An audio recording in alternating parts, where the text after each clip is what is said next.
Ahmad dari MD Auto Selayang. Okey, hari ini kita nak kongsi cerita sikit tentang masalah cockpit noise untuk Toyota punya MPV.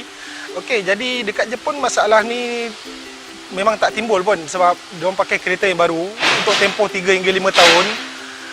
Lagipun jalan diorang memang agak cantik, jadi memang tak jadi masalah pada diorang lah. Jadi okey, jadi masalah ni timbul dekat negara kita.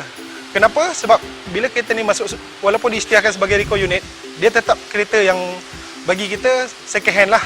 Okey, jadi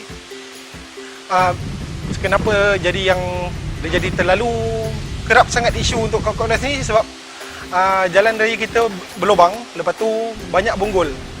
So far kalau kata bawa dekat highway driving memang tak ada masalah lah, tapi bila dekat jalan yang agak tak rata memang dia akan jadi isu lah sebab ada part yang wear and tear something. Sebab bila dah terlalu banyak langgar lubang, ada bound dan rebound.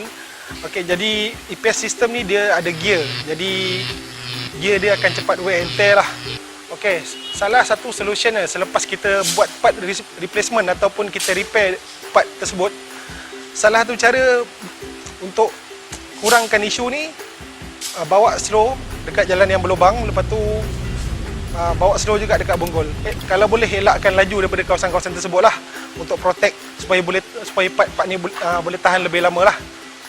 Okey, so far itu je pengungsian kita untuk hari ini. Okey, sekian, terima kasih.